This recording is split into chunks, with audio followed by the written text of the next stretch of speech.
क्या हो रहा है नेपाल में? रिसेंटली काठमांडू में वायलेंट क्लैशेस देखे गए, जहां पे मोनार्की सपोर्टर्स और पुलिस के बीच कन्फ्रंटेशन हुए। रिपोर्ट्स के अकॉर्डिंग इस वायलेंस में 2 लोगों की डेथ हो गई और 112 लोग इंजर्ड हुए हैं, इंक्लूडिंग 77 सिक्योरिटी पर्सनल। प्रोटेस्टर्स की डिमांड है कि नेपाल में कॉन्स्टिट्यूशनल मोनार्की को वापस लाएं, जो 2008 में एबॉलिश कर दी गई थी। तो सवाल यह है कि क्यों उठ रही है राजशाही की मांग? Point number 1, political instability. Nepal ने पिछले 16 साल में 14 अलग अलग गवर्नमेंट्स देखी है। ये जो कंटिन्यूअस इंस्टेबिलिटी है, ये लोगों में फ्रस्ट्रेशन क्रिएट करती है। Point number 2, economic challenges. Economic growth काफी स्लो है और पॉलिटिकल इंस्टेबिलिटी की वजह से इन्वेस्टमेंट भी कम हो गई है। Point number 3, corruption and governance issues. Politicians के ऊपर करप्शन के चार्जेस है और उनकी पॉलिसीज लोगों की प्रॉब्लम सॉल्व नहीं कर पा रही है।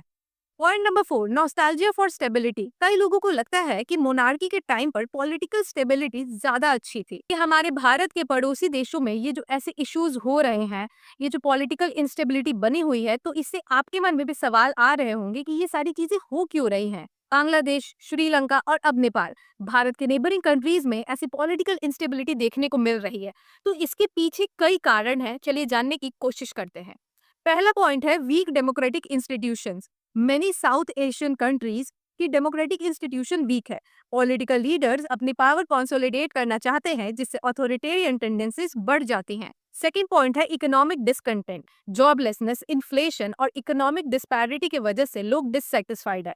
जब इकोनॉमिक कंडीशंस डिटेरियोरेट करती हैं, तब लोग पुरानी गवर्नेंस सिस्टम को याद करते हैं। Third is foreign influence. China और वेस्टर्न पावर अपना इन्फ्लुएंस बढ़ाने की कोशिश करते हैं, जिससे पॉलिटिकल पोलराइजेशन होता है।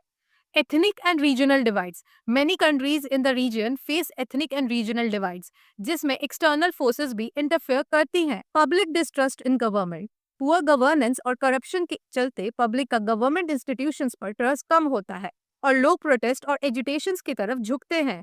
लेकिन इन सब से भारत पर क्या इम्पैक्ट पड़ेगा? Security challenges. नेपाल के अनस्टेबल होने से इंडिया के बॉर्डर्स पे प्रेशर बढ़ सकता है। Refugee crisis. अगर नेपाल में वायलेंस एस्केलेट होता है, तो लोग बॉर्डर क्रॉस करके भारत एंटर कर सकते हैं। Number 3, trade impact. Nepal Bharat के लिए एक स्ट्रैटेजिक ट्रेड पार्टनर है। अगर ऐसी अनस्टेबिलिटी बनी रहती है, तो ट्रेड पे नेगेटिव इम्पैक्ट हो सकता है।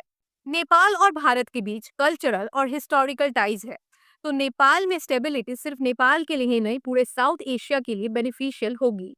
डायलॉग और पीसफुल नेगोशिएशन से ही इन इश्यूज का सलूशन पॉसिबल है।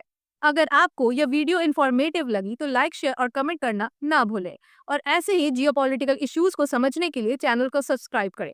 तो फिर मिलते हैं नेक्स्ट वीडियो में। जय हिंद।